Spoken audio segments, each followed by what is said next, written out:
넘치기를 축복합니다. 참 기도하겠습니다. 아버지 하나님 감사합니다. 복된 날 주의 전에 불러주시고 예배케 하시니 감사합니다. 하나님만 바라볼 수 있는 예배가 되게 하시고 하나님의 세미한 음성을 듣게 하여 주시옵소서. 세상과 나는 간 곳 없고 오직 예수 그리스도만 나타나며 그 예수 그리스도의 능력으로 채워주시옵소서. 주께 감사하며 예수님 받들어 기도 올렸사옵나이다. 아멘. 이 가을에 사랑으로 섬기는 축복이라는 말씀으로 은혜를 받고자 합니다. 우리가 살고 있는 시대를 갖다 말세 시대라고 말합니다. 그뿐 아니라 말세 지말이라고 그렇게 말을 합니다. 말세 중에서도 지금 저희가 살고 있는 시대가 말세의 끝이야 그런 뜻입니다. 성경 히브리서 9장 27절 말씀에는 사람이 한 번 죽는 것은 정한 것이요 그 후에는 누구에게나 심판이 있다고 말씀하십니다. 이것은 변할 수 없는 진리입니다. 요즘 평균 수명이 남자는 80세, 여자는 85세라고 합니다. 이건 그냥 흔들려 드리면 안 되는 것입니다. 이건 굉장히 중요한 내용이에요.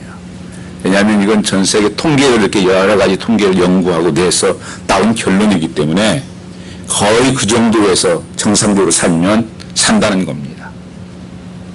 그럼 80세 남자 80세라 그러면 나는 얼마나 남았나? 85세면 얼마가 남았을까? 계산하고 살아야 됩니다. 우리가 날 계수함을 가르쳐달라고 그렇게 기도했던 것처럼 앞으로 우리가 살아가야 될 것만 바라보지 않고 이제는 죽을 것도 바라보고 살라는 것입니다. 그 계산을 할 줄 알아야 됩니다.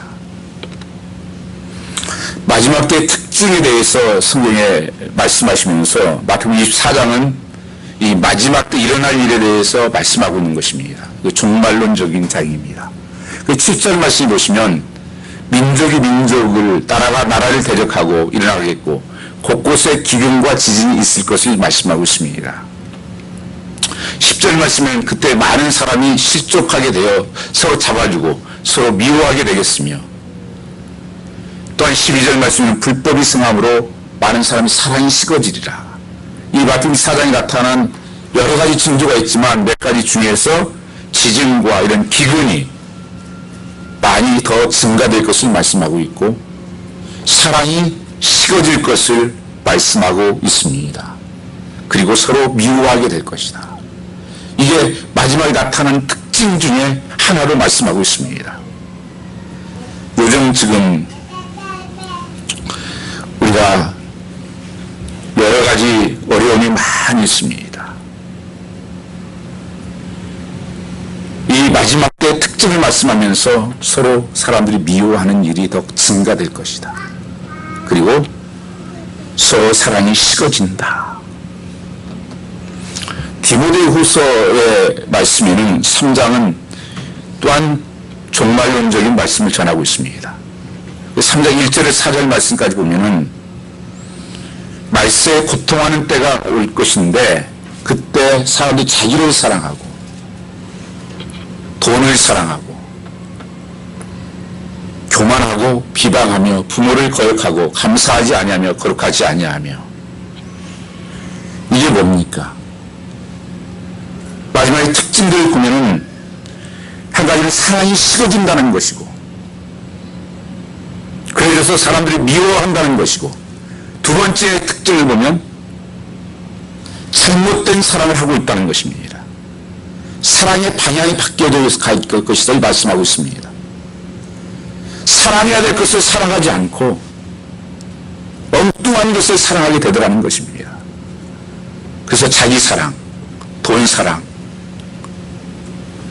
이런 사랑을 하게 될 것이다. 이 지진이 일어난 지진대를 갖다가 우리가 불의 고리라고 부릅니다. 그것은 한태평양 조산 지역인데 여기에서 대개 90% 이상이 지진이 일어납니다. 근데 그 연구한 그 자료를 보니까 2000년 후에 가장 큰 지진들은 다 2000년 후에 일어났어요. 근데 그게 더 계속 지금 증가하고 있어요, 여러분요. 근데 여러분 이런 것들 우연이라고 보면 안 됩니다. 하나님 말씀이 기록하고 있는 거예요.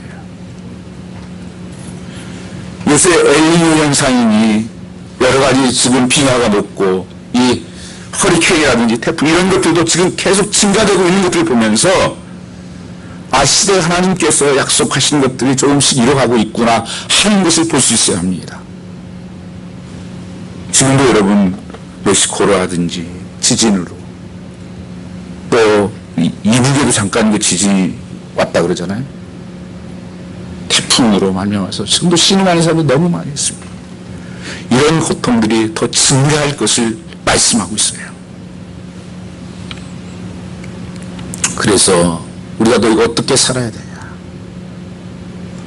좀 뜨겁게 사랑하기를 원한다. 서로 사랑하기를 원한다고 말씀하고 있습니다. 여러분 신앙생활은 종교생활이 아니에요. 의식을 이루는 삶이 아니라 하나님과 관계의 삶입니다. 사람과 관계의 삶입니다. 이걸 릴레이션십이라고 그래요. 그 릴레이션십, 그 지금 성경적으로 말하는 그 펠로우십, 하나님과 친밀한 그런 관계 속에서 살아가는 삶, 이 신앙생활이에요. 또한 성도들과 사람들과 친밀한 관계를 가지고 살아가는 삶. 이것을 성경에서는 마음을 다하고 성품을 다해서 힘을 다해서 하나님을 사랑하라. 이 사랑의 친밀함을 말씀하고 있습니다. 성경의 모든 것들은 이 사랑이라고 하는 이 관계에 두고 있어요. 그래서 정말 내가 예수 잘 믿는다고 하는 것은 관계가 좋은 거예요. 하나님과. 어떻게? 사랑으로 관계가 좋은 삶을 말씀합니다. 여러분 하나님과 관계가 좀 어떻습니까? 하나님하고 좀 친하십니까? 아니면 멀리 있는 당신인가요? 그래서 주일날 한 번씩 와서 이렇게 보는 하나님인가요? 늘 나와 함께 하시는, 나와 동행하시는 그 하나님이십니까? 그뿐 아니라 내 이웃을 내 몸처럼 사랑하라고 하는 것은 사람과 관계가 좋아야 된다는 거예요. 서로 사랑하라는 관계가 좋으라는 거예요. 그래서 누가 성숙한 믿음이냐 하는 것은 관계가 좋은 사람이 성숙한 믿음을 가지고 있습니다. 누가 큰 사랑을 가지고 있느냐? 이 관계가 좋은 사람이에요. 하나님께서는 오늘 우리에게 이 마지막 때 무엇보다도 뜨거운 그런 사랑의 관계를 가지라고 말씀하십니다. 이게 성도의 관계다. 사람은 혼자 살 수 없습니다. 이 땅에서 우리가 잘 되는 무엇보다 중요한 것은 인간관계입니다. 미국에서 성공한 사람들의 그 조사를 하버드에 대해서 한 적이 있습니다. 보니까 15%는 머리가 좋은 사람들이 성공을 했어요. 85%는 거의가 사람 관계가 좋은 사람들이에요. 직장에서도 사람 관계가 좋은 사람들. 이 사람들이 나중에 보면 성공적인 삶을 살더라는 거예요. 그래서 우리가 살아가면서 부모와 자식 간의 관계, 또한 부부의 관계, 형제 관계, 친구 관계, 이웃과의 관계, 교우와 관계, 무엇보다도 하나님과 관계. 이 관계가 좋은 것이 여러분의 삶의 축복이고 그것이 능력이고 그게 성숙이라는 것을 말씀하고 있는 것입니다. 그래서 무엇보다도 우리가 성숙한 삶을 살려면, 복된 삶을 사는 것은 좋은 관계를 맺고 사는 거예요. 그래서 우리가 하나님께서 늘 우리와 교제케 하기를 원하십니다. 하나님의 말씀을 쓴 것도 요한일서 2장 1절 말씀을 보면 우리를 교제케 하기 위함이라고 말씀하고 있습니다. 우리가 늘 교제하기를 원하십니다. 말씀으로, 기도로 교제하기를 원합니다. 여러분 삶 속에서 행복한 삶, 어떤 부부가 행복한 삶이냐? 여러분은 삶이 가지고 있는 것이 행복할 거라고 생각하지만 실제적으로 행복한 것은요, 관계가 좋은 부부예요. 사랑으로 관계가 굳어져 있는 사람입니다. 그게 행복한 거예요. 관계가 좋다는 것은 소통이 잘 돼요. 서로 말이 통해요. 그 친밀함을 늘 가지고 있어요. 그 사랑을 가지고 있을 때 그 가정은 행복합니다. 여러분 자녀들도 마찬가지죠. 자녀와 나는 친밀함을 가지고 있는가? 여러분은 성도들과 정말 친밀함을 누리고 있는가? 이 사랑으로. 이것이 놀라운 우리의 축복이라는 것을 말씀하고 있습니다. 그래서 좋은 관계를 맺고 사는 것이 복입니다. 사랑으로 좋은 관계를 맺으라 말씀하십니다. 본문 오늘 9절 10절 말씀을 보면 사랑에 거짓이 없나니 악을 미워하고 선에 속하라. 형제를 사랑하여 서로 우애하고 존경하기를 서로 먼저 하라고 말씀하고 있습니다. 이 첫째 비결이 뭡니까? 사랑이라는 거예요. 관계의 중요한 것은 서로 사랑하는 것이다. 여러분 살면서 왜 사랑이 그리 중요한가? 신의 사랑은 모든 두려움을 내어 쫓는다고 말씀했습니다. 그리고 사랑이 가장 파워풀한 거예요. 사랑은 어떤 것도 이길 수가 있습니다. 어떤 어려움도 이겨낼 수가 있습니다. 이 사랑은 영원한 것입니다. 하나님의 사랑은 언컨디셔널합니다. 하나님 마음을 다하고서 뜻을 다해서 다 하나님을 사랑하라. 신의 핵심이지 않습니까? 오늘 우리가 서로 승리하는 비결은 바로 이렇게 하나님을 마음을 다해 사랑하고 성도가 서로 뜨겁게 사랑하고 내 이웃을 내 몸처럼 사랑하는 공동체가 되어질 때 그 가정이 복되게 되고 교회가 복되게 된다고 하는 것입니다. 로마서 8장 35절 37절 이하의 쭉 말씀 보시면 우리 삶의 여러 가지 당하는 고통에 대해서 말씀합니다. 그리고 그 고통들을 어떻게 이길 수 있느냐를 말씀하시면서 35절부터 말씀하고 있습니다. 누가 우리를 그리스도의 사랑에서 끊으리요? 환난이나 공고나 박해나 기근이나 적신이나 위험이냐 칼이냐. 우리가 종일 주를 위하여 죽음을 당케 되며 도사라장같이 영향을 받았나이다 한과 같으니라. 한번 37절 같이 읽겠습니다. 그러나 이 모든 일에 우리를 사랑하시는 이로 말미암아 우리가 넉넉히 이기느니라. 아멘. 그 사랑은 어느 것도 끊을 수 없다는 거예요. 그 하나님의 사랑은 어떤 것도 좌절시키지 않는다는 것입니다. 하나님이 여러분을 그렇게 사랑하신다는 것입니다. 나는 사랑받는 존재다.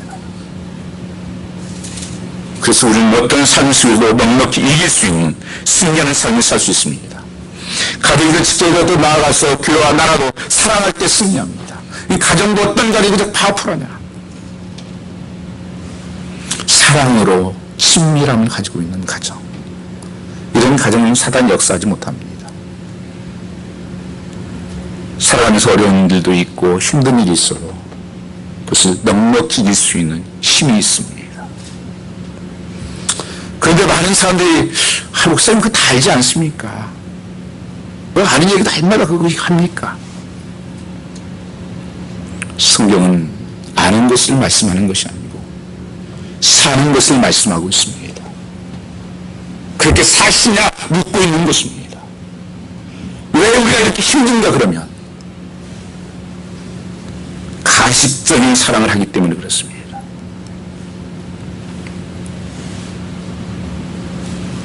스판테니어스 사랑을 하기 때문에 그렇습니다. 우리 예수를 믿을 수 있는 것은 가식적인 사랑입니다. 겉으로는 사랑하는 척하면서 속으로는 사랑하지 않는 것입니다. 이 피상적인 관계입니다. 슈퍼피스칼한 사랑입니다.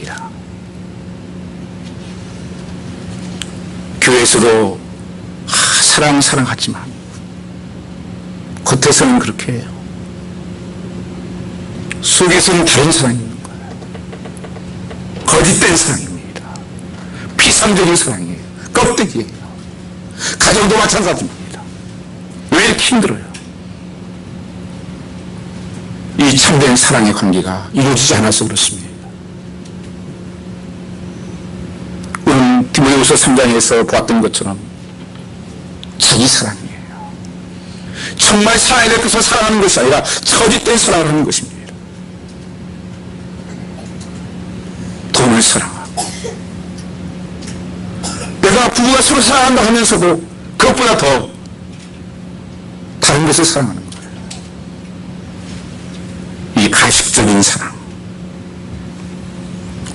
우리 얼마 전에 이렇게 성도들과 함께 여행을 하면서 바닷가에 가니까 돌을 주시더라고. 그 물속에서 돌을 이렇게 좋은 조각돌 이렇게 주시면서 그때 이런 생각이 나요. 저 물에 있는 젖어 있는 조각돌 저거 깨뜨리면 저 속에도 물이 들어있을까? 물 있을까요? 없죠. 예. 어쩌면 사랑이 그런 거 아닌가? 겉에는 사랑이 묻어 있는데 속에 들으니까 전혀 말라 있는 이런 가식적인 사랑들. 예. 알겠습니다. 사랑합니다. 얼마나 우리가 찬양을 하고 하나님 말씀을 듣고 쇼를 하는 것이죠. 이 사랑은 능력이 없습니다. 하나님께서 말하는 것은 이 사람이 말하는 것이 아니에요. 성도를 이렇게 말씀하고 있습니다. 자녀들아 우리가 말과 혀로만 사랑하지 말고 오직 행함과 진실함으로 하자. 말과 혀로만 사랑하지 말고 행함과 진실함으로 하자. 사랑 두 가지 요소가 반드시 있어야 합니다. 밖으로는 행함이 있어야 하고 안으로는 진실함이 있어야 됩니다. 진실한 사랑, 행함이 있는 사랑, 이 두 가지가 겸비될 때 성경에서는 사랑이라고 부릅니다. 그리스도인답게 하는 사랑은 거짓 없는 사랑이라는 것입니다. 오늘 보면 12장 9절 말씀을 보시면 사랑엔 거짓이 없나니 악을 미워하고 선에 속하라. 거짓 없는 사랑. 그것이 무슨 사랑인가요? 그것은 악을 미워하고 선을 찾는 사랑이라고 말씀하고 있습니다. 말이 아니라는 거예요. 악을 미워하는 것이 정말 하나님 참된 사랑이다. 하나님께서 원치 않는 것을 내가 좋아하지 않는 것. 그리고 하나님 좋아하는 것을 사랑하는 것. 그것을 붙드는 것이 사랑이다. 악을 미워하는 것은 모두 충분하지 않습니다. 선한 것을 굳게 잡는 것이 진정한 사랑이다. 구체적인 사랑의 표현이 10절에 나오지 않습니까? 형제의 사랑으로 서로 다정하게 하고 존경하기를 서로 먼저 하라. 서로 우애하고 존경하기를 서로 먼저 하며 서로 먼저 하는 것. 이게 하나님의 사랑이에요. 하나님께서 먼저 우리를 사랑하셨던 것처럼 너희도 먼저 서로 다정하게 하고 존경하기를 서로 하고 먼저 하는 사랑을 하라. 하나님의 자녀란 무엇입니까? 하나님 말씀으로 사는 삶을 하나님의 자녀라고 부릅니다. 그 율법을 지켜 사는 것을 하나님 자녀라고 말씀합니다. 성경의 말씀 보면 우상을 섬기지 말고 하나님의 이름을 망령되이 여기지 말고 안식일을 거룩하게 지키고 부모를 공경하고 도둑질하지 말고 가늠하지 말고 남의 것을 탐하지 말고 여러 가지 계명들이 쫙 성경에 있습니다. 613가지나 있습니다. 하라는 것도 있고 하지 말라는 것도 있습니다. 여러분 이거 지켜야 되는데요. 어떻게 지킬까요? 주께서는 이 모든 계명을 지킬 수 있는 길을 열어주셨습니다. 그것이 사랑이라는 것입니다. 사랑하면 그 지킬 수 있는 능력이 온다는 것입니다. 그래서 성경을 다 요약한 것이 첫 번째가 하나님 사랑이에요. 두 번째가 내 이웃을 내 몸처럼 사랑하라. 그래서 저는 이 말씀을 붙들면서 오래 기도하는 가운데서 하나님 주신 세 가지예요. 저는 우리 교회가 가야 할 길, 하나님을 정말 사랑하는 그런 예배 공동체가 되어야 된다. 예배하는 일에 가장 우선순위로. 여러분, 주일 예배만이 아닙니다. 여러분, 교회에서 드리는 공식 예배와 또 가정에서 드리는 내 삶이 예배예요. 나의 모든 삶이 예배입니다. 그 삶 속에서 하나님의 사랑이 나타나게 하는 것입니다. 그것이 우선순위가 되는. 그리고 서로 사랑하는. 성도가 베드로 그렇게 고백합니다. 뜨겁게 성도가 사랑하기를 원한다. 서로 뜨겁게 사랑하라. 그리고 내 이웃을 내 몸처럼 사랑하라. 하나님을 알지 못하는 사람들, 그 사람들, 또 내가 미운 사람, 모든 사람들도 내 몸처럼 사랑하라. 이것을 성경이 약속하고 있습니다. 그래서 사랑하면 모든 계명을 다 이룬다. 십계명도 그래서 하나님 사랑, 그 이웃 사랑이에요. 여러분, 하나님 사랑하는데 내가 우상을 섬기겠어요? 정말 하나님 뜨겁게 사랑하는데, 생명 다해서 사랑하는데 우상을 섬깁니까? 하나님과 더 좋아하는 것이 있겠어요? 내가 이웃을, 내 부모를 사랑하는데, 내 아내를 사랑하고 내 남편을 사랑하는데, 내 형제를 사랑하는데, 사랑하면 아까운 것도 없고 내가 그를 사랑을 못되게 할 수도 없습니다. 그래서 사랑하면 그것을 다 지킬 수 있다고 성경은 말씀하고 있는 겁니다. 그래서 성경의 모든 613가지 계명을 합쳐서 그것을 요약한 것이 하나님 사랑과 이웃 사랑으로 떨어지는 거예요. 그래서 로마 13장 8절 말씀 보시면 14장 8절에 남을 사랑하는 사람은 율법을 다 이뤘다고 말씀하십니다. 사랑하는 사람은 율법을 다 이뤘다고 말씀하고 있는 거예요. 그래서 우리는 무엇을 하든지 사랑으로 하는 것입니다. 많은 사람들이 어떤 일을 하면서 의무로 한다든지 책임감으로 한다든지 마지못해서 한다든지 하는 그 카운터 안에요. 그 삶을 축복하지 않습니다. 주님 앞에 어떤 사람이 와서 이렇게 말합니다. 주님, 나 이것도 하고 짐 있을 때 이것도 하고 이렇게 수고 많이 했습니다. 난 너 모르겠는데. 언제 그랬냐 네가? 그때일 줄은 몰라. 사랑으로 하지 않은 것은 하나님 모르십니다. 성경 그리스도인들이 하나님의 가족이라고 말합니다.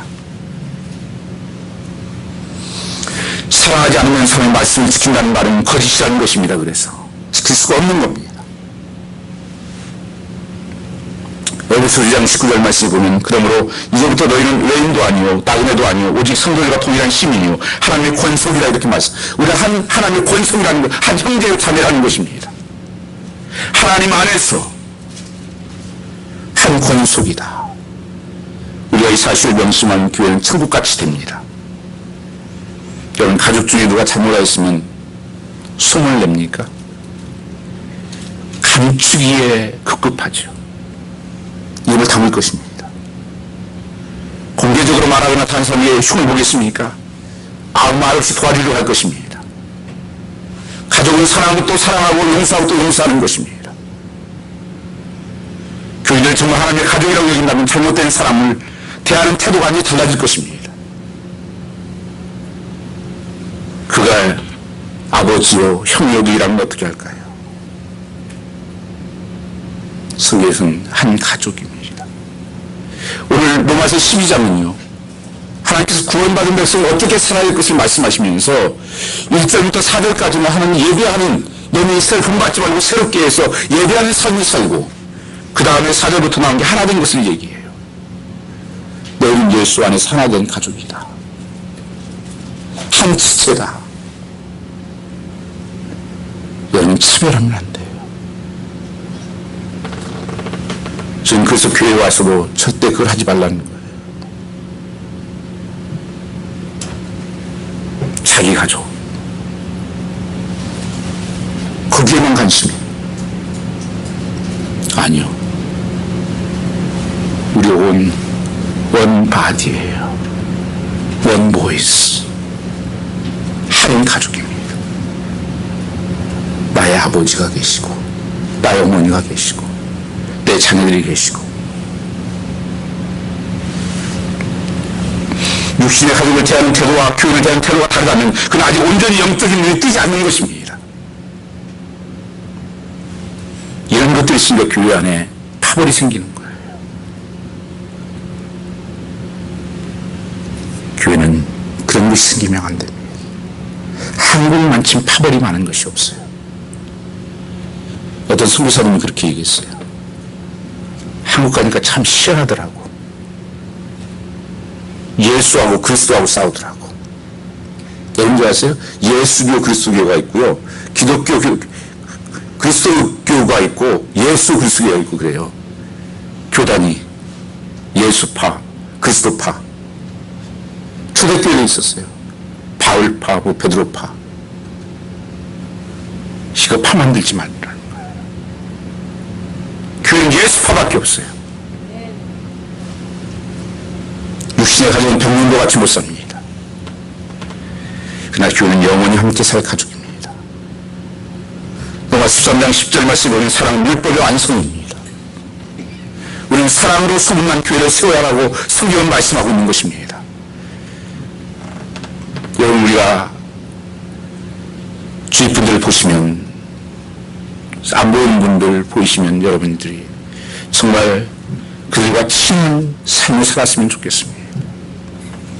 또한 새로 오신 분들이 보이신다면 정말 친했으면 얼마나 좋겠습니까? 서로가 한 가족으로. 그러나 친해져도 여기 좋은데 사랑하면 얼마나 좋겠습니까? 성경에서는 거기에 멈는 것이 아니라 뜨겁게 사랑하라고 말씀하고 있는 거예요. 뜨겁게 사랑하라. 베드로가 주님을 부인하고 실패했었습니다. 그리고 주님을 떠났었습니다. 그때 주님 오셔서 베드로에게 물었던 것은, 너는 다른 것보다 나를 더 사랑하느냐? Do you love me more than this? 예, 주님. 내가 주님을 사랑합니다. 주님 다른 거 묻지 않았어요. 그리고 나중에 깨닫고 베드로가 한 고백이 베드로서가, 성도들이여 뜨겁게 사랑합시다. 뜨겁게 사랑합시다. 이게 답니다. 우리 소망의 교회는 뜨거운 사랑으로 소문난 교회가 되어야 됩니다. 다른 것으로 소문날 필요 없어요. 이 미움의 지대들을 다 제거해야 됩니다. 사람이 미움의 감정에 한번 사로잡히면 빠져나오기 어렵습니다. 사람은 모든 것을 세워주지만 미움은 모든 것을 파괴합니다. 여러분, 미움을 가지고 사시면요, 하나님께서 왜 그렇게 싫어하시느냐? 내가 파괴됩니다, 여러분요. 미워하면 다른 사람이 파괴될 것 같은 게 아니에요. 내가 파괴된다니까요.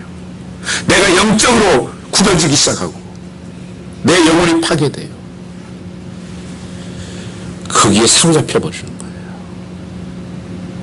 자꾸 미움이 내 삶의 역사에 사단이 틈 타고 들어와가지고, 그뿐 아니라 주변 사람들까지도 불행하게 만들어 피해를 줍니다. 주님이 우리에게 내 이웃을 내 몸처럼 사랑하라고, 그리고 널 핍박하는 자를 저주하지 말고 축복하라고 말씀하십니다. 예수 원수까지도 사랑하라고 말씀하셨습니다. 악으로 악을 갚지 말고 서로 악을 이기라고 말씀하십니다. 우리가 들어야 되는 말씀입니다. 어떤 한 분이 목사님한테 나 못 살겠다고, 이혼해야 되겠다고 찾아왔습니다. 그래서 목사님이 그렇게 얘기를 했대요.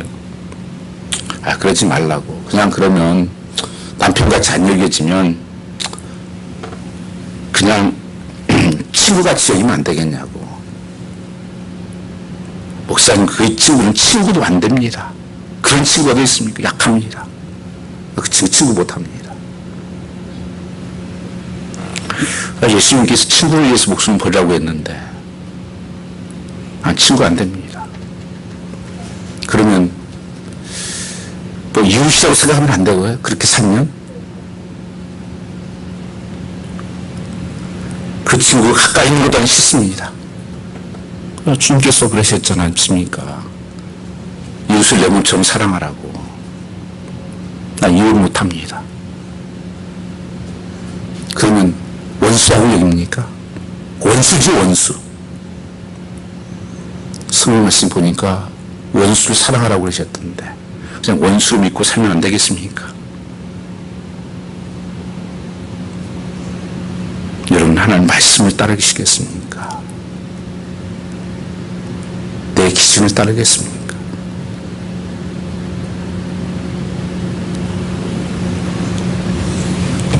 하나님께서는 원수까지도 사랑하고 축복하라고 말씀하십니다.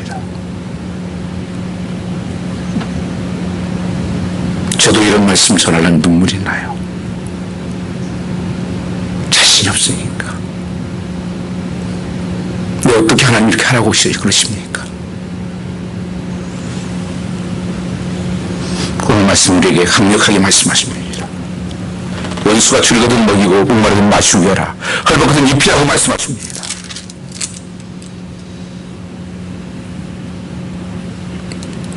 한번 그 20절 말씀 같이 읽어보겠습니다. 내 원수가 줄이거든 먹이고 목마르거든 마시오라. 그리함으로 내가 숯불을 그 머리에 쌓아 놓으리라. 왜 하나님께서 우리가 감당할 수 없는 이런 강력한 메시지를 주셨다고 생각하십니까?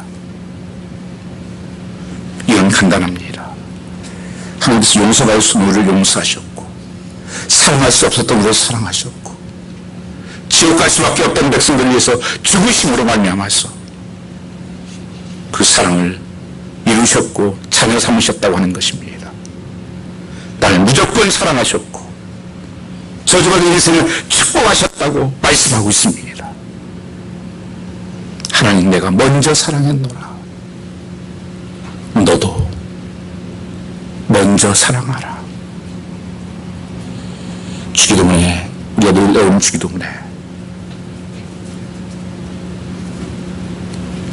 사랑하라 그렇게 말씀하십니다. 용서하라 말씀하십니다. 지금 내가 너를 사랑한 것처럼 너를 사랑하고 용서하라고 말씀하십니다. 사랑한다는 말은 무엇이 뜻하는 것일까요? 용서한다는 것은 무슨 뜻입니까? 대가를 치른다는 말입니다. 예수님이 사랑한다는 말은 십자가에서 대가를 치르었다는 말입니다. 하나님을 사랑한다는 말은 자기의 독생자 예수 그리스도를 세상에 보내되게 죽게 했다는 것입니다. 그러나 하나님이 진정으로 섬기고 사랑하는 사람은 이런 고난의 흔적이, 사랑의 흔적이 있다고 하는 것입니다. 여러분, 하나님께서 원수 갚는 것은 내게 있는 것이 아니라 내가 갚아주겠다고 하는 말씀하십니다. 여러분, 하나님이 아십니다. 그 아픔을 아시고 그 고통을 하나님이 아세요. 하나님이 알아주시면 되죠. 그리고 하나님께서 그냥 넘어가지 않았어요. 하나님 죄를 볼 수 없는 분이에요. 갚으신데 하나님이 갚아요. 어떻게 갚습니까? 20절 말씀을 보면 그리하면 내가 숯불을 그 머리에 쌓아놓겠다. 여러분, 이거 무서운 말씀이에요. 내가 갚는 것보다 훨씬 더 무거운 벌이에요. 그 삶의 날마다 한번 생각해보세요. 머리에다가 숯불 하시잖아요. 숯불을 하나님 머리에다 올려놓겠대요. 그 삶 속에다가. 이 고통이, 그 제약으로 말미암아 그 고통이 너무 힘든 거예요. 머리 타 죽겠네, 머리 아파 죽겠네, 날마다 이걸 하는 거예요. 여러분, 머리 아프지 마시기 바랍니다. 하나님께서 숯불을 머리에 올려놔요. 그래서 하나님께서 깨닫게 하는 거예요. 돌아올 때가 있다는 거예요. 그래서 내가 갚지 말고 하나님께 맡기라. 하나님께서 그것을 갚아주리라. 우리는 사랑만 하는 사람이 되어야 합니다. 성경에서는 사랑만 하는 사람이 되어라. 갚는 것은 내가 갚아주마. 그 삶을 하나님 축복하십니다. 우리가 하나님과 관계가 좋은 사람들은 축복해주는 사람이 됩니다. 오늘 보면 14절 말씀을 보시면 너희를 핍박하는 자를 축복하라. 축복하고 저주하지 말라. 여러분 삶에서 참 좋은 관계를 맺고 사는 사람들의 특징은 뭐냐? 축복해주는 사람이에요. 여러분 삶에 하나님께서는 축복해주는 사람을 축복하십니다. 여기에 뭐라고 말씀하십니까? 핍박하는 자를, 너희의 고통을 주는 사람을, 아파하는 사람을 축복해줘라. 보통 축복이 아니에요. 까닭없이 괴롭히고 손을 끼치고 어려움을 주는 사람을 축복하라는 것입니다. 그렇게 살았던 사람들이 있죠. 성경에 구약에 나오는 야곱의 아들 요셉 중에 한 사람입니다. 요셉이 있습니다. 그 형들의 미움을 받고 노예의 종으로 팔립니다. 그래서 말도 통하지 않는 곳에 종살이하고 억울하게 누명을 쓰고 감옥을 살고 17년 가까이 고생을 합니다. 얼마나 힘들었겠습니까? 얼마나 고향 생각이 나고 부모님 생각이 나고 생각할수록 억울하고 복수의 칼날을 갈아보며 마땅할 것입니다. 요셉은 복수는커녕 오히려 형제를 축복합니다. 창세기 45장 5절 말씀을 보시면 그 형들을 만났습니다. 형들이 두려워하고 있는데 요셉이 한 고백입니다. 창세기 45장 5절 말씀을 보면 요셉이 형들에게 이르되 내게로 가까이 오소서. 그들이 가까이 가니 그런데 난 당신들의 아우 요셉이니 당신들이 애굽의 판자라. 당신 나를 요셉 팔았으므로 근심하지 한탄하지 마소서. 하나님의 생명을 구원하시고 나를 당신들 앞서 보내셨나이다. 하나님의 큰 구원으로 당신의 생명을 보존하려고 당신들의 흑수한 세상에 두시려고 나를 당신 앞서 보내셨나니 그런데 나를 이로 보낸 자는 당신이 아니요 하나님이시라. 하나님 바로 아비를 삼으시며 그 집의 주인을 삼으셨느니라. 야, 어떻게 이런 해석을 했는지요. 17년 동안 쌓인 아픔이 어떤 아픔인데 어떤 억울함이 있는데 형들을 만나서 형들이 두려워서 요셉이라고 밝히니까 이제 큰일 났잖아요. 우리 죽었다 이제. 내 요셉이 하는 말이 깜짝 놀랐다. 그 형들이 나를 파는 거 아니야. 하나님께서 우리 민족을 살리고 형과 나와 우리 가족을 살리기 위해서 하나님께서 나를 먼저 보낸 거야. 그러니 형들 염려하지 마. 내가 형들 책임질게. 이야, 요셉은 복수할 사람이 한두 사람이 아니죠. 보디발의 아내 그 여인, 악한 여인. 자기가 꼬셔놓고는 나중에 누명 씌워가지고 감옥에 집어넣어버리고. 그리고 힘들어가지고 좀 나를 좀 자기 꿈 다 해석해주고 나 좀 꺼내달라고 그랬더니 다 잊어버리고. 별 사람들 다 있었습니다. 요셉은 그것을 하나님을 바라봅니다. 하나님의 것으로 해석을 하는 거예요. 하나님께서는 내 삶을 축복하실 것입니다. 그리고 아들을 낳고 그렇게 말을 하죠. 그 아들 낳고 하나님 나의 아픈 고통을 다 잊어버리게 해주십시오. 그리고 둘째 아들 낳고 하나님 이 땅에서 내가 수고한 대로 축복해 주십시오. 이 삶을 하나님이 축복하시죠. 요셉은 놀라운 축복을 받았습니다. 이제 복 받는 사람은 달라요.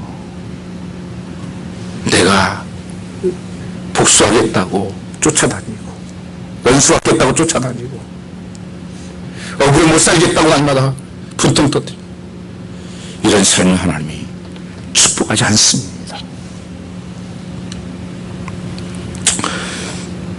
전도자 D.L. 무디는 만나는 사람마다 복을 빌었습니다.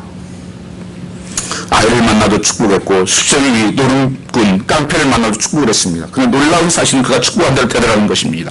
아이에게 축복했는데 그 아이가 성장해서 목사가 되고, 수정이가 교회 청소년 일꾼이 되고, 노름꾼이 변해서 세상이 되더라는 것입니다. 믿음의 역사는 나타났다는 거예요. 여러분, 복음을 전하는 우리 새생명잔치 왜 한다고 우리 포스터 만들었네요? 행복의 시작 예수 그리스도. 여러분, 축복해 주는 거예요. 여러분, 전도하는 게요. 하나님께서 여러분 고달프게 만들려고 전도하는 거 아니에요. 여러분, 부려먹으려고 하는 거 아니에요. 하나님께서 그 삶을 축복해 줘라. 가서 복을 빌어주고 평안을 빌어주어라. 그래서 그 복을 받으면 그 사람도 복이 되고 너도 복이 되지만, 그리고 그 사람이 많이 안 받으면 그 사람 안 받는 거고 너는 너를 복을 주겠다, 그렇게 말씀하십니다. 그 복을 까지 빼앗아서 너에게 복을 주겠다고 말씀하신 거예요. 그래서 하나님 말씀에 순종하는 삶의 복을 주시면서 함께 약속을 주신 게 전도예요, 여러분요. 그래서 우리 선생님도 계속 축복해 줬다는 거예요. 그러니까 축복한 대로 이루어진 거예요. 여러분, 놀라운 능력이에요.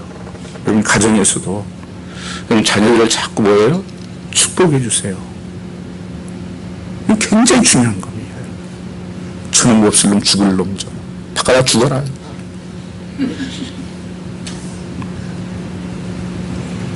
여러분, 여러분 입술이 능력이 있습니다. 하나님의 사람들은, 하나님과 친밀한 사람들은 자꾸 만난 사람들 축복해 주는 거예요. 우리 한국 사람들 참 그걸 못 하잖아요. 사춘이 같이 살면 뭐하다고요? 네? 왜 배가 아파요? 왜가 배가 아프냐고요? 아니, 사춘이 발생하면 나이도 좀 떨어질 수도 있는 가능성도 있잖아요. 근데 배가 아프니까 다른 사람 사는 게 괜찮은데 사춘이 사면 배가 아프대.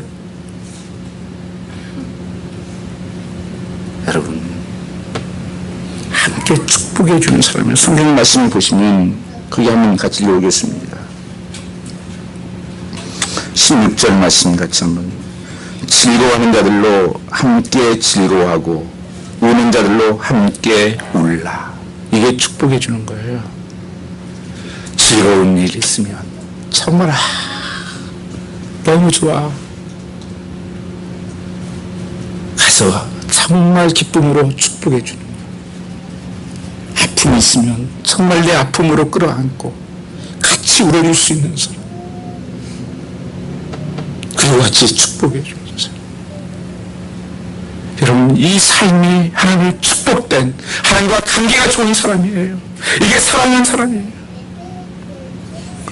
여러분, 사랑하는 사람을 질투합니까? 여러분, 어딜 가든지 누굴 만나든지 축복해 주는 사람, 그래서 그 사람 만나면 신이 나요. 그리고 그렇게 되는 줄을 믿으시길 바랍니다. 성경에 믿음, 소망, 사랑을 말씀하십니다. 여러분, 너무 좋아하죠. 믿음 있어야 된다. 사랑이 있어야 된다. 소망이 있어야 된다. 그래서 신망에 이렇게 부릅니다. 근데 성경에서는 그게 복이 되는 것이 아니라는 거예요. 믿음에는 뭐가 있어야 돼요? 역사가 있어야 된다. 내가 말씀을 믿고 순종하는 곳이 역사가 나타난다는 거예요. 기적이 나타난다는 거예요. 그래서 믿음의 역사가 나타나는 거예요. 역사가. 그건 순종이 따라야 되는 거예요. 여러분이 하나님 말씀하시면 머릿속에 저장? 아니에요. 사랑은요, 수고가 따라야 된다고 말씀합니다. 사랑의 수고와 진실한 행함이 있으면 그건 희생이에요. 섬김입니다. 내가 사랑하면. 여러분, 왜 교회 봉사하면서도 사랑으로 하지 않으면요, 너무 힘들어요, 여러분요. 피곤합니다. 음식 한번 하는 것도 힘들고, 찬양하는 것도 힘들고, 다 힘들어요. 기도하는 것도 힘들고, 다 힘들어요, 여러분요. 사랑으로 하지 않으면요, 힘듭니다. 지금도 여러분 예배드리면서 힘든 사람은 어떤 사람인 줄 아세요? 지금 다른 생각이 꽉 잡혀있는 사람도 있어요. 빨리 가서 뭐 해야 되는데, 빨리 가서 뭐 봐야 되는데, 빨리 가서 뭐 해야 되는데, 거기에 증거 있기니까 빨리 끝내야 이 시간이 이래, 지금 예배 시간이지, 이러고요. 찬송 이렇게 길게 하냐? 생각이 다 다른 거예요. 여러분, 그런 사람이 신앙생활이 정말 힘들어요. 그러니까 여러분 고통입니다. 하나님의 복도 안 되고 여러분 삶도 하나님께서 축복되잖아요.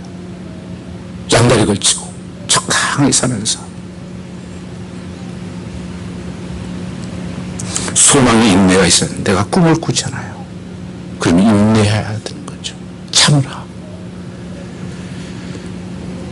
성령 9가지 열매 중에 하나가 인내입니다. 요즘 특별히 참을 줄은 몰라요. 내가 끝까지 믿고 어떻게 기도하면서 뒤에 그렇게 말씀하시죠. 하나님께서 너희가 함께 기도하면서 참으라. 오늘 하나님께서는 우리에게 말씀하고 있습니다. 여러분의 삶은 누구를 만나든지 나는 나 만난 사람 복받은 사람이야. 나 만난 사람 복된 사람이야. 여러분 일터에 가면, 내가 가면 그 회사가 복받는 것이, 교회에 오면 교회가 복받는 것이고, 내가 그 가정에 들어가면 그 가정이 복받는 거예요. 여러분 성경 분명히 이렇게 말씀하셨어요. 요셉이 가는 곳마다 그 가정을 복 주었어요. 그래서 총무로 삼잖아요. 노예 하나 별건 아닌데 노예 하나 들어갔더니 그 가정이 왕기 살아나는 거예요. 성도들이 걸어가는 발걸음마다 복이 임하고 있어요. 성도의 발걸음이 그래서 축복의 발걸음이라고 그러는 거예요. 황금의 발자국이라고 그럽니다. 이 양들이, 이스라엘은 굉장히 건조합니다. 비가 많이 안 와요. 건조한 땅들이에요. 농사가 지려면 비가 잘 내려야 되고 거름이 주어야 되는데 할 게 없잖아요. 그런데 이 양떼들이 한 마리 돌아다니는 게 아니잖아요. 몇 천 마리, 몇 마리씩 이렇게 돌아다니더라고요. 가보면요. 그들이 한 번씩 거기에서 있으면요, 거기를 계속 밟고 또 씻싸고 밟고 또 싸고 뭐 이렇게 해가지고 그 땅이 거름져가지고 땅이 잘, 농사가 잘 되는 거예요. 그 양이 지나가면요. 그래 밟고, 그래 거름져 다 해놓으니까, 토지에 해놓으니까. 그래서 성벽이 지나간 발자국을 황금 발자국이라고 그래요. 내가 지나간 발자국, 황금의 발자국, 축복의 발자국이야. 그래서 저 사람이 같이 오면 좋겠다. 저 사람 같이 있으면 좋겠다. 저 사람 우리 집에 들어오면 되겠다. 우리 교회 오면 좋겠네. 세 번째, 마지막은 관계가 좋으면 부지런하고 열심히 살게 된다는 것입니다. 여러분, 사랑하면 게으르지 않습니다. 여러분, 일을 사랑해도 게으르지 않아요. 하나님 사랑하는데 어떻게 게으릅니까? 내가 아내와 남편을 사랑하는데 어떻게 게으릅니까? 사랑하는 사람은 게으르지 않습니다. 인생의 의미와 보람을 느끼지 못하는 사람은 늦잠을 자고 게으르게 삽니다. 나쁜 짓을 하는 사람은 악한 일에 부진을 합니다. 그 선한 일에 부진을 하라고 성경이 말씀하고 있는 거예요. 둘 중에 하나인 거예요. 악한 일에 부진을 하든지 선한 일에 부진을 하든지. 사랑하는 성도는 지금의 사랑하는 일에 부진을 하시기 바랍니다. 이제부터 게으르지 말고 열심히 푼다고 성경이 분명히 말씀하십니다. 11절 한번 같이 읽어보겠습니다. 부지런하여 게으르지 말고 열심히 품고 주를 섬기라.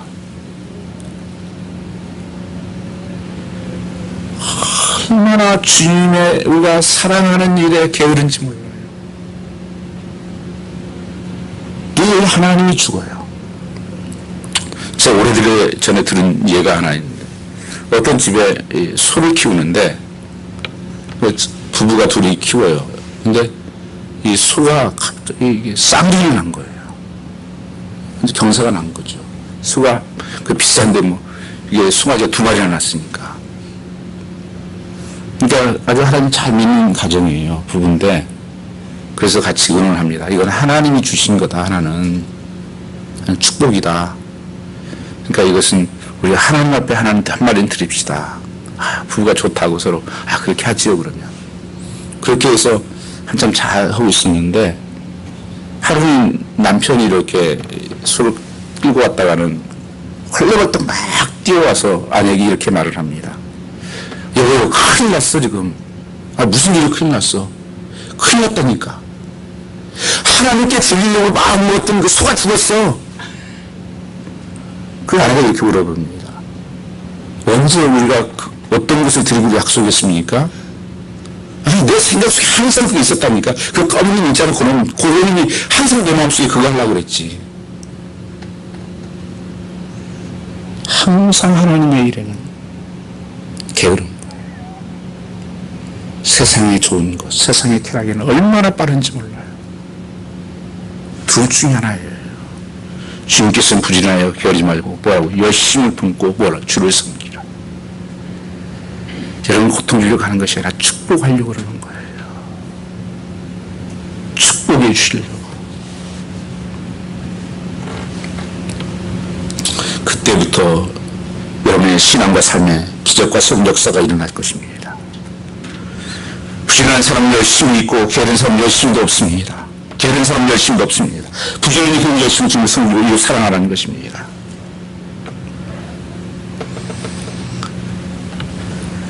우리는 12절 한번 읽고 저는 말씀드리고 나누려고 합니다. 12절을 처음 읽습니다. 소망 중에 즐거워하며 환난 중에 참으며 기도에 항상 힘쓰며 이렇게 좋은 관계를 가지고 있는 사람은 소망 중에 내 삶이 즐거운 삶을 살아요. 하나님을 믿으니까 하나님께서 인도해 주실 것이다. 이 소망이 없는 사람 자꾸 현실만 봐요. 상황만 봅니다. 운전을 가는데 여러분 공사하고 있으면 어떻게 됩니까? 어떤 사람들은 헤이 또 공사하네. 이렇게 길 막혀 못 살겠네. 한 사람은 저 공사 끝나면 빨리 다닐 수 있겠네. 공사하면 그냥 날아다닐 수 있겠네. 여러분 삶에도 공사의 때가 있어요. 공사 중 사인이 있어요. 그것을 원망하지 마시고 소망을 바라보시고 즐거워하는 거예요. 하나님이 이루실 것을 그 꿈을 꾸세요. 그게 소망이에요. 내가 빨리 달릴 수 이제 마음껏 달릴 수 있어. 여기 46번 그렇잖아요. 이 소망을 꿈을 꾸고 그리고 어떻게 하라는 거예요? 기도하라. 환난 중에 참으며 기도에 항상 힘쓰며 이게 성도들이 살아가야 될 이 마지막 때의 축복된 성도라고 말씀하고 있는 것입니다. 그래서 로마서 10장은 매우 중요한 거예요. 하나님 믿는 백성들이 어떻게 살아야 되는 것이 이 마지막 때 어떻게 살아야 될 것을 말씀하시면서 주신 말씀이기 때문에 그렇습니다. 여러분이 이 말씀을 가지시고 정말 우리는 사랑만 하는 사람이야. 여러분 가정에서도 이 사랑이 넘치는 우리 교회는 사랑만 하는 사람이야. 그래서 성도와 가정과 관계가 정말 아름다운 관계로 그리고 우리가 서로 축복하는 삶이 만나면 축복입니다. 여러분 질투하고 시기하고 미워하고 하는 백성들이 하는 거 아니에요.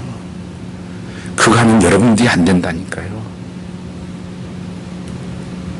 여러분 다 질병 요새 뭡니까? 미워서 생기는 거고요. 스트레스가 생기는 거고 다 이런 것들이 병이에요. 걱정, 근심, 두려움 이런 것이 나를 사로잡고 있어서 우리는 하나님께 소망을 가지고 즐거워하며 여러분 매일 즐거워요.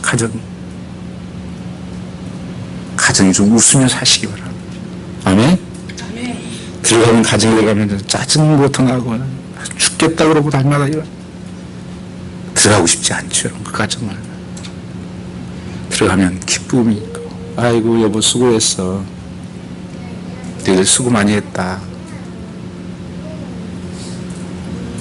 이런 사랑의 꽃이 피고 교회에도 여러분 정말 사랑으로 성도들이 뜨겁게 사랑하고 내 형제처럼 내 가족처럼 이 소망을 가지고 함께 기도해 나가는 우리 공동체 우리 소망에게는 하나님 사랑만 하게 해주십시오. 이 축복의 길을 주임으로 축복합니다. 우리 찬송 같이